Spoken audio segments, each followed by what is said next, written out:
경제로그, 프랑스 루이 왕과 회계장부. 루이 14세가 즉위할 무렵 프랑스는 위근호 종교전쟁으로 인한 혼란과 섭정을 맡은 재상에 대한 불신이 가득했는데요.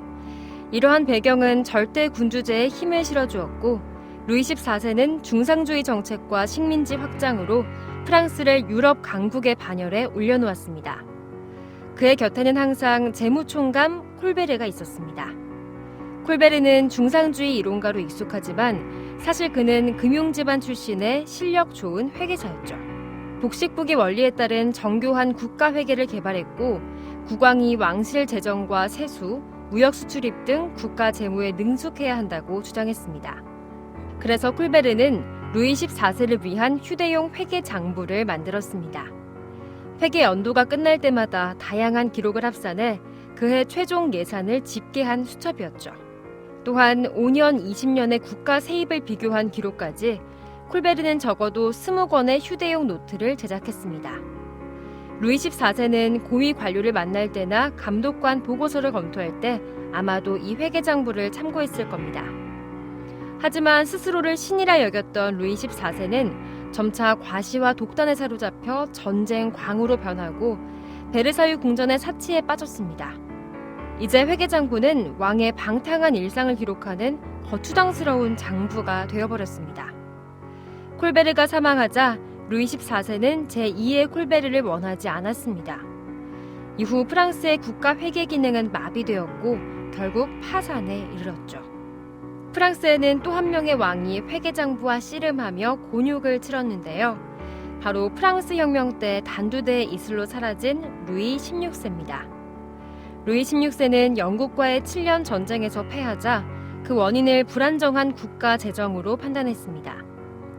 미국 독립전쟁이 발발하자 왕은 영국에 대한 복수심과 한편으론 독립 후 미국과의 교역을 기대하며 참전을 결정하는데요. 프랑스의 무리한 참전과 군비 지원은 더 막대한 부채를 낳게 되었습니다. 그래서 루이 16세는 재정 위기를 타개하기 위해 유명한 스위스 은행가 네케르를 재무총감에 임명하는 파격 인사를 단행했습니다. 네케르는 프랑스 왕실의 신용도를 높이기 위해 본격적인 개혁에 착수했습니다. 귀족과 성직자의 수입을 제한하고 화려한 왕실 행사를 줄였으며 쓸모없는 관직 수백 개를 없애 효율적인 관리 체계를 만들었습니다. 또한 징세 청부인이 초과 세수를 걷지 못하도록 꼼꼼히 감사했는데요. 이런 개혁을 달가워하지 않는 귀족들은 네케르를 공격하며 가짜뉴스를 실은 팸플릿을 배포했죠. 이에 대한 응수로 네케르는 자신의 투명함을 밝히기 위해 왕실의 재정 상태가 담긴 재정 보고서를 발행했는데요. 그때까지 철저히 비밀에 붙여진 프랑스 국가 재정이 전 국민에게 공개된 겁니다. 10만 부가 팔린 이 보고서는 국민들에게 큰 충격을 주었고 그해 네케르는 파면되었습니다.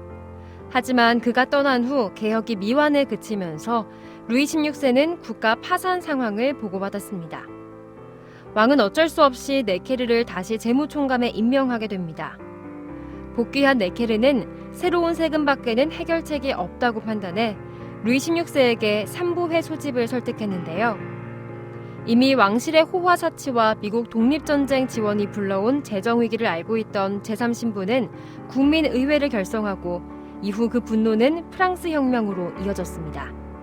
이처럼 루이 14세와 16세는 유능한 재무총감을 만났지만 스스로의 개혁은 원하지 않았습니다.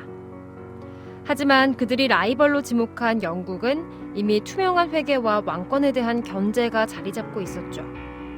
만약 루이 14세가 콜베르의 회계 원장과 재무 시스템을 계속 유지했더라면 이후 신용불량으로 낙인 찍힌 프랑스의 역사는 달라졌을 겁니다. 루이 16세가 네케르의 개혁을 지원하고 그의 재정 보고서에 분노한 국민들에게 사죄와 반성을 보여줬더라면 그의 운명뿐 아니라 이후 프랑스의 운명 또한 달라졌을 겁니다. 결국 프랑스 2명의 루이 왕에게 회계장부는 개혁의 기회로 찾아왔지만 그들은 그 기회를 알아채지 못했습니다. 시장경제의 중심, 자유기업원.